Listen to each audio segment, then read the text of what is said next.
Welcome to the Tourism Hub podcast, a podcast devoted to you and your excellence, providing inspiration and education for the entrepreneurs, experience makers, and excellence seekers of our industry to take your tourism business and career to a whole new level. Relax.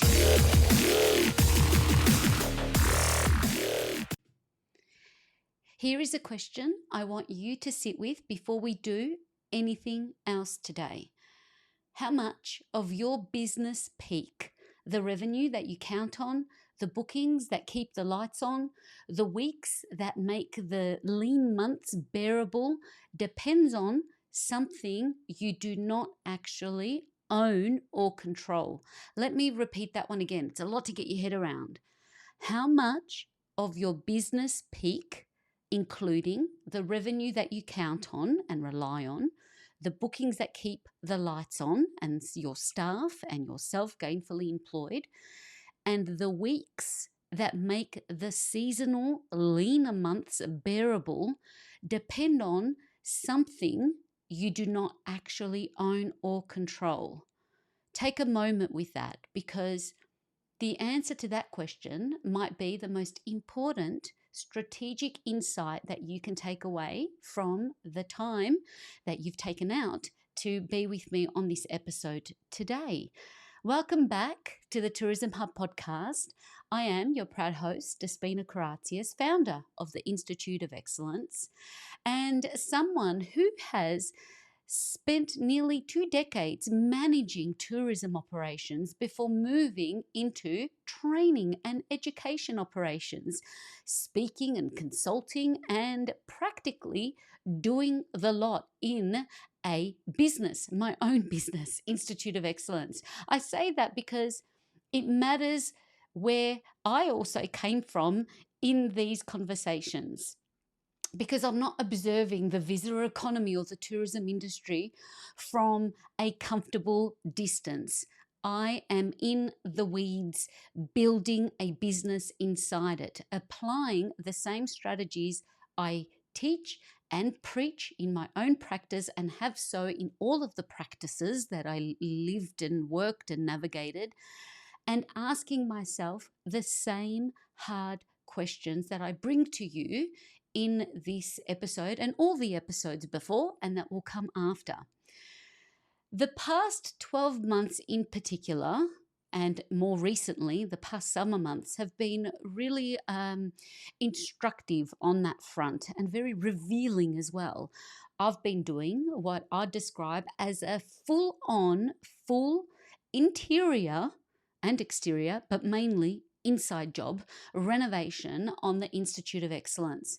Not like a refresh or a reset. I'm talking probably more like an excavation, opening up every digital cupboard, looking underneath every digital rug and drawer, and rebuilding systems.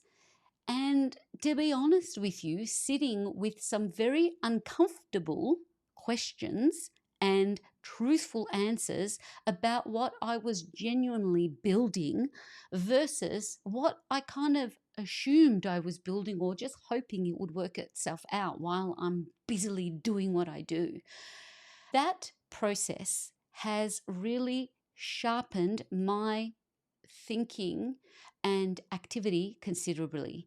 And when two significant tourism related headlines have landed this summer, in the same week, they didn't just feel newsworthy to me, they felt personally relevant to exactly the kind of work I had, been doing and do on a daily basis.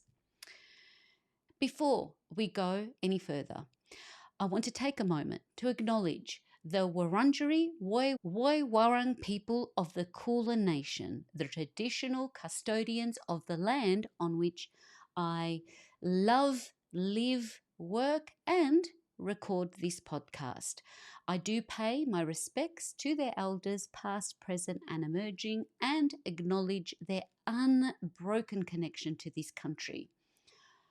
I also want to hold space for my own ancestors, the Greek men and women, including my parents, who left their homeland so that they can build a better life here on this country, raise children on this country where I've been able to raise my own family, and for all of us to call Australia home. I carry their sacrifice quietly and with gratitude, and it is with that sense of what it means to belong somewhere and to honour the ground beneath you that I want to bring and begin today's conversation.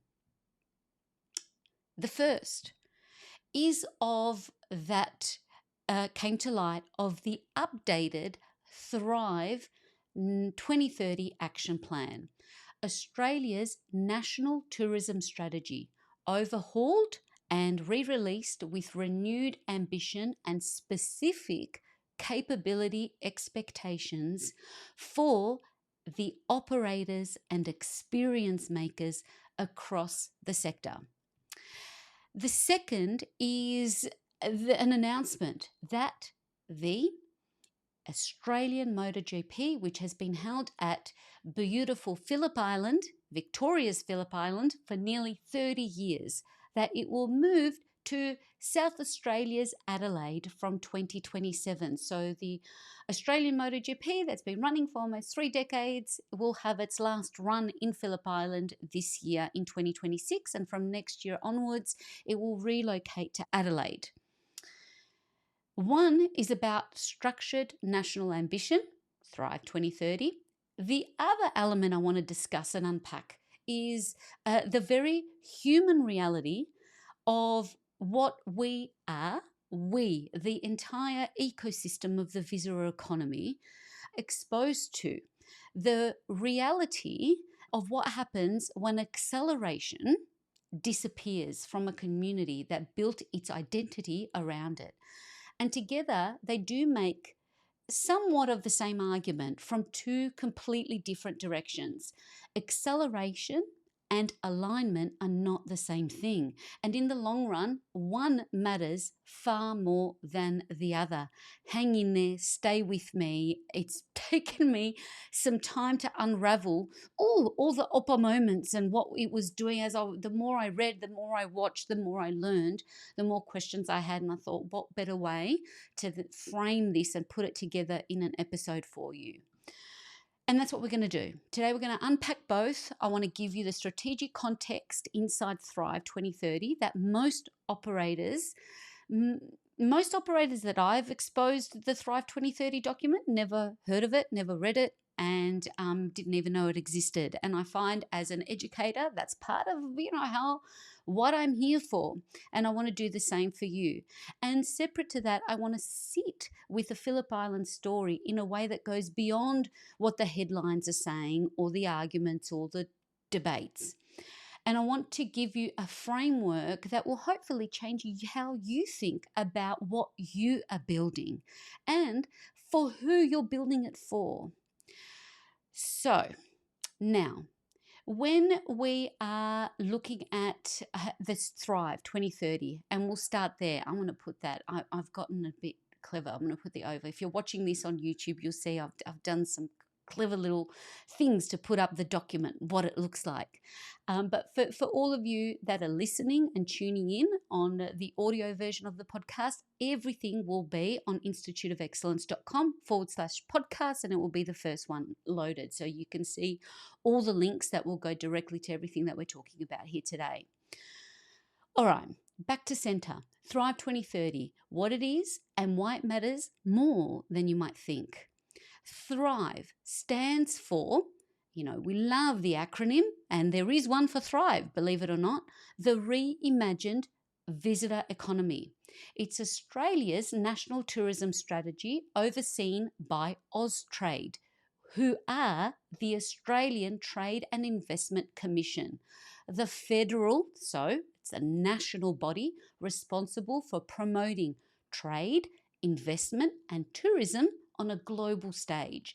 And I want to be precise about what it is, because it is very easy to dismiss these kinds of documents and strategies as political things that we have no business in.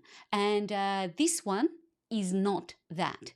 When Thrive first launched in 2022, I think it was, I happened to be in Canberra that week when it dropped. And I ended up going into the Austrade official. It was very, very, very official. You had to go through a whole security check. I would say would give the airport a run for its money. What you had to do just to have a meeting. Now that meeting, it was fresh, newly printed Thrive documents, it wasn't even a document, it was a book, a beautiful bound, colourful book. I came home with that full document and read it cover to cover that that weekend. In fact, we were at the beach. It was a beautiful warm day that weekend, and I didn't read it and take it to the beach out of professional obligation. It was because I genuinely wanted to understand the architecture, the thinking, the humans that were behind this strategy. So while most people were on the beach reading their fiction or their, trashy magazine, I was inside this federal tourism strategy. Okay, yes, tourism nerd alert confirmed, proud, and you wouldn't be listening to this if you weren't one too. Yes, we're a special little thriving, enthusiasts. But okay, the thing that made the beach read worthwhile and following it ever since is that on the pathway and on the journey, knowing that it existed, knowing what priority my work in industry training and development linked to, connecting with operators and joining the dots that even though we're here in the Murray, in the town of Echuca, this is why we're here. It's all connected to a national strategy. And it worked. I've seen full circle from 22 to 25 in that 3 years, anchoring, all hands in the middle again, and literally singing from the same hymn book. It brought things to life because that's the thing. Thrive is not abstract. It shapes the policy and funding decisions that flow through to every level of the sector. Aviation access, workplace investment, regional dispersal priorities, digital capability programs, sustainability benchmarks. So when you understand Thrive, you also can have a better understanding of the environment that your own business and your work and your career and your job and everything that you do, how it's operating inside. So the updated action plan that hit the headlines and dropped on, a couple of weeks ago, one thing that it shouts from the rooftops is a new target of 230 billion in visitor expenditure by 2030. There's a significant change inside that number from strategy to strategy and version of documents. And that is just uno minuto. I want to make sure, it's a one-woman show here and it's important I see all of these things through, that I'm not doing anything terrible, like not hitting record, which has happened one too many times. Anyway, I digress. Back to the change and the significant change inside that number that most commentary around Thrive probably read over or not stopped to kind of go, wait a second, that this bit isn't missing. And that's the revised measure that removes long stay international student spending from the calculation of the 230 billion. So this is not a concession, it's an increase in the ambitious and the big, hairy, audacious goal that we've set. So the target is now aligned with international tourism benchmarks, which means the 230 billion represents genuine visitor economy activity, not an inflated figure that was probably padded out by category that was already stretching us a little bit. It's probably a harder target to hit, and the government has, kindly kept it anyway. But that tells all of us something about the level of confidence and the level of commitment behind this strategy. Within that $230 billion target, it's also really, really important that there's a regional sub-target of $95 billion in visitor spend by 2030. Now let that one land for a moment. Nearly half of the entire national growth ambition is expected to land outside capital cities. So regional locations and destinations in Australia is not now peripheral to thrive. It's actually at the heart centre. If you operate in a regional destination, the national policy direction is not just acknowledging you, seeing you, hearing you, it is actually banking on you. So the question is whether you are positioned to receive that growth when it flows, or whether it passes through your postcode without touching your business. So the updated action plan identifies 5 focus areas that every operator must be aware of, and they include growing inbound markets, particularly India and Southeast Asia, driving regional dispersal and new experiences, business modernization and workforce capability, sustainability, accessibility and First Nations engagement, and one of my favorites, data and insights. Very important. So at a corporate level, the plan has already been broadly welcomed by but from what I've seen and I've read, it's been broadly welcomed by major hotel groups, accommodation peak bodies, and national tourism organisations, particularly around policy alignment, workforce investment, and confidence in infrastructure. So that makes sense. Large scale corporations planning in capital cycles need that kind of certainty before they make a commitment. But my interests, and I suspect yours, is in what this means for small and medium businesses. What does this mean for the small experience makers? And there is one signal inside Thrive that I think is being significantly underrated at that level.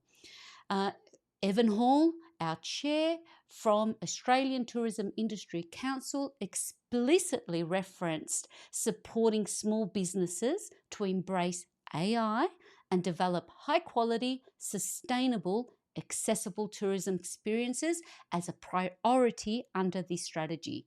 That's not a line about large hotel groups investing in automated check-in systems. That is a direct signal to all of us running smaller operations that digital maturity, including AI literacy, is now expected as a baseline infrastructure, as a foundation, not a competitive advantage, a flaw, a strong floor for us to lean and work from. So that is the environment we are operating inside. Thrive sets an ambitious direction. It puts regional Australia at the centre of that ambition, and it assumes a level of digital readiness that many of us are still building toward. The question now is what we actually do with that context, and that is what I want to work through with you now. We've looked at Thrive and how that came to be and why this update is important. The second update, and what I want to kind of unpack with you, is MotoGP in Phillip Island and what borrowed momentum actually costs. Moving on to the second headline, I want to approach it differently from the way most of the industry commentary has, because I think the real lesson here is not about event management or government negotiation. It is about something much more fundamental to how we build and how we protect our businesses. The Australian MotoGP been held at Phillip Island since 1997. Nearly 3 decades. It brings tens of thousands of visitors to a regional island community. It fills every bed and every table. It creates a kind of economic intensity that very few regular weeks of the year can replicate. For many businesses in that region, that race weekend is not just a bonus, it is structural.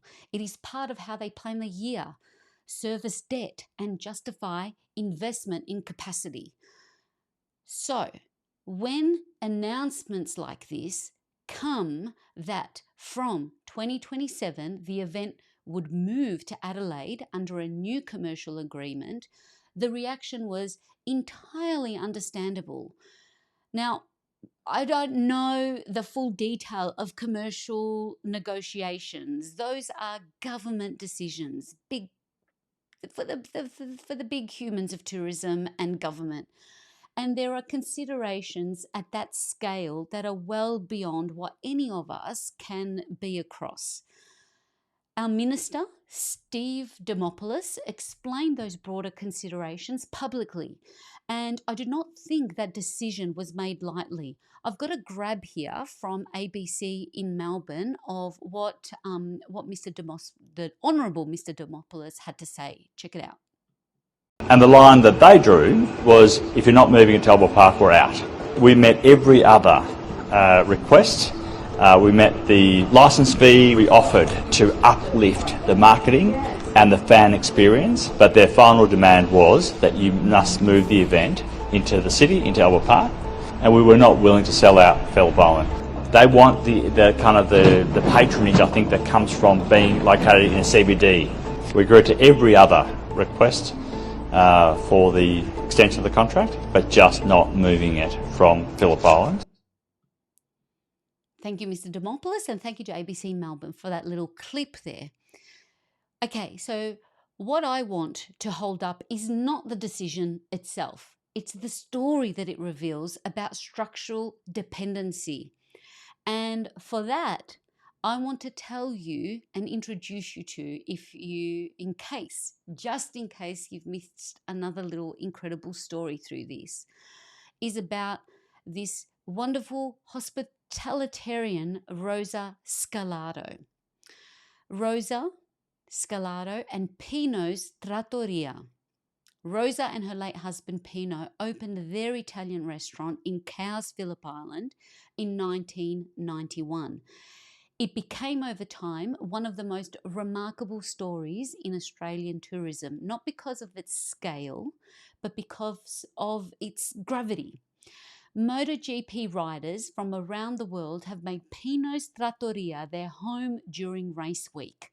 Memorabilia has covered the walls. Jack Miller traded his race suit for a table. We're talking at that level. Fans have queued for hours just to be in that room during this event. Rosa was eventually named the #1 ticket holder for the event, and in recognition and in acknowledgement of what she and her family have built over 30 years.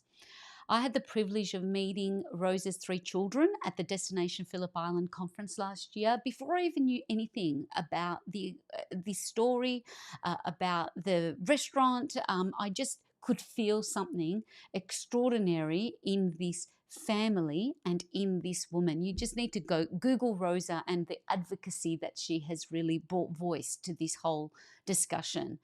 And really a kind of pride and warmth and weight that you cannot manufacture. You earn this over decades. Please do yourself a favor, watch the video that MotoGP dedicated to Rosa. It's on their YouTube channel, and you will understand immediately what I mean. It's the kind of thing that makes you really proud to work in this industry, but also you see the ripple effect that these decisions can bring to a business community. I'll add it into all the show notes, and it's also what makes these stories of these businesses and the impact is also what makes this loss feel very, very real. So the community in mourning on the day that it was announced. When we talk about economic injection from major events, this is what it looks like at its best. not just revenue, legacy, identity, community. The economic argument matters hugely, but the human argument is the one that really is always going to stay with you.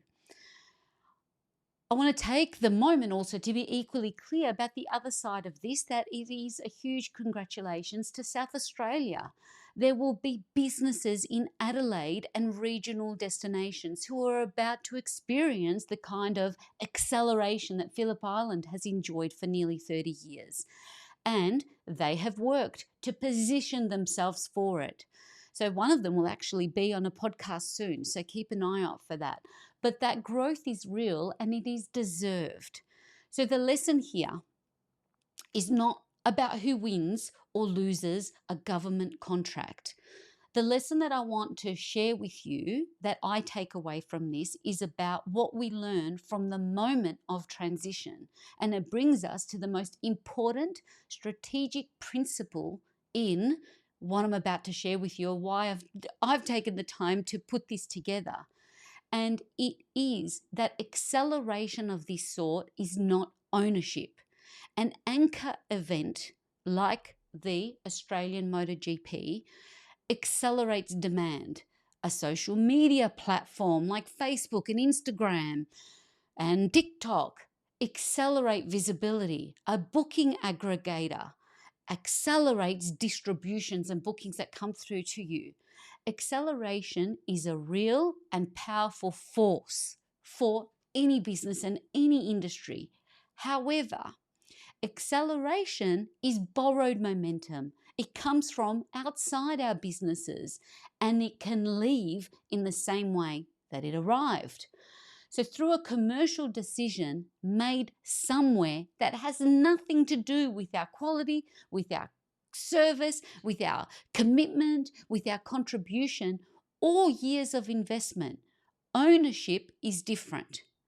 Ownership is our direct database with our visitors. Ownership is our brand authority built through our own channels. Ownership is our own events. The guest relationships where the customer knows your name, not just your listing or your experience. Our capability, the skills and the systems that function regardless of what platform or event sits above them. These are the things that remain when external acceleration shifts gears. I had to go there. They are slower to build than a booking surge from a major event. However, they are far harder to take away from underneath us. The question each of us needs to be able to answer honestly is this: is if the thing I'm relying on, the event, the platform, the partnership, the travel agent, the aggregator, change its terms or disappear tomorrow, what would remain? What is actually mine? Because the answer to that question is the real business. It is business. Everything else is rented space. I say it a lot, particularly when it comes to our online travel agents and our social media platforms. We have to always back to center and align. Where am I the landlord and where am I the tenant? We don't own the relationship. We don't even have a seat at the table at the conversation. It's left to others far removed from our businesses. Okay, so as we talk about MotoGP, and please take the time to go and look at this incredible story of Rosa. It is something that Thrive 2030 is, in a sense, a national invitation to build ownership at scale. The emphasis on digital capability, on direct relationships with priority markets, on sustainability as differentiation. These are not bureaucratic checkboxes. They are the architecture of businesses that can absorb disruption because they are not dependent on any single accelerant. The strategy is asking all of us to build the kind of businesses that endure beyond a single event cycle, a single platform algorithm, or a single government contract.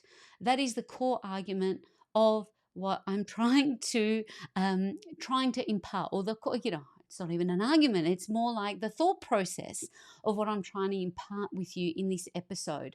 In two movements, Thrive tells us where the opportunity is pointing, future focused, and MotoGP to a story tells us what happens when we build on ground we did not own. Now I want to say something honest about both of those things, because I think it would be easy to take this episode as affirmation of things we already know and go back to doing exactly what we were doing before. Most industry content is structured to make us feel either validated and informed, and then the next piece of content arrives and the cycle goes on repeat. I please, I don't want that for you, and frankly, I don't want it for myself either. Here is this uncomfortable version of everything that I've said so far, is that the principles inside Thrive around digital capability, building direct relationships, data literacy, workforce investment have been in circulation for many, many years. If you are listening and thinking, yeah, we need to work on our direct bookings, or yeah, we need to understand AI better. Really, like I asked myself really honestly when I'm looking at my own business, how long have we been meaning to do that? Because strategy papers do not create urgency. Our circumstances do. And I found myself in my own circumstance that it's like, whoa, you feel blindsided, but really the writing is on the wall when you do not own the asset. And the question is whether we are waiting for our own version of the MotoGP announcement before we take the building and what we own conversation seriously, or rebuild our own digital ecosystem. This was because there was a slight little crisis. For me, when I rebuilt my own digital ecosystem, I did it because I looked honestly at what I was building, and I could not always clearly identify or distinguish between what I owned and what was rented space. That is a confronting assessment to make about your own business and the way that you work. But it is also been something that's been the most useful one, because if we cannot build a foundation, we have not firstly honestly assessed where we're at. So I'm not saying from the position of having it all sorted. Far from that. Every day is a waking moment to give gratitude to the learnings and the changing. What I'm here to say, as someone who has just continues to do the work and found even more gaps than I could ever expect, is where I'm coming from. So the other thing that's worth naming is that the size of the ambition inside Thrive relative to the reality most of us are navigating. 230 billion in visitor expenditure, 95 billion to regional Australia. These are extraordinary numbers, and large organisations will move to capture that growth in ways that small businesses, we're not always structured to match. That's not, being pessimistic. It's just kind of looking at it through a clearer lens. So growth will not always flow to us automatically because the policy points our way. It will flow toward the businesses and the organizations that have made themselves structurally ready to receive it. So preparation will capture the opportunity. Ambition on its own, it's not a strategy. Which brings us to what we can actually do about it. And that's where I want to finish things off here. If this episode has got you thinking about the difference between acceleration and ownership, if it's made you sit a little longer with the question of what in your business is genuinely yours, and I'm talking direct bookings, social media followers over an email database that you own, I'm talking about an event that is owned by an international organization versus an event that your community has put on together. The intention of this episode has come through to fruition. I want to share with you that I'm going to do something I haven't done before on Tourism Hub podcast. I'm extending my own courageous bravery, putting on something that is Institute of Excellence led. And on March 19 at 12 p.m. midday, I'm going to host a live training session, free. Yes, free, to just get more in the weeds of, tactics. Let's get practical. All right, sorry. I lose myself in the music. But anyway, digital and AI readiness in 2026 is the name of the training. It is virtual, so you can join in from anywhere, any place. It's at 12 p.m. Australian Eastern. It's probably just Melbourne time. Just look up 12 p.m. Melbourne time. I'll have all of those details in the show notes as well. And the way I'm preparing this one is more as a 30-day reset plan. So how can we kind of just move the dial, get us into, get our engines roaring. We'll work through your digital authority, AI readiness, your structural, where I found a lot of blind spots as I've uncovered. So I'm going to take what I've done over months and pack it into an hour of power. Not theory, actual process I've used inside my own business and what I share with my own businesses and clients. We'll put it this way, if 2030 is the map, this session is going to be the GPS. Oh, I like that one. There's so many good things because there's motors involved. I like it. So alongside that, there's another thing I'm launching. Ready for it? Oh, I need to. Where is it? Sorry, I must. I'm probably going to lose it now. Will it present itself? No, it won't. Exactly what I need is... No, here it is. Ready? It is. No, I'm going to indulge in this again. So alongside that, I'm launching the Digital and AI Growth Diagnostic. Thanks, guys. Thanks, everyone. Oh, that's something. There's other things I can do here. What's this one? I think that one's better. The Digital and AI Growth Diagnostic, which is the deep dive individual version of this work. So things that I have nutted out and unpicked and stitched back together and looked at from a lens of commercial viability is what the Digital and AI Growth Diagnostic is giving. Like you go to the GP and you get get a diagnosis of where things are at. That's what I really wanted to do, something just to give a competitive lens to a business about where your strengths are, where your weaknesses are, and you've got leaking buckets of money, where your opportunities are, and of course, where are the threats.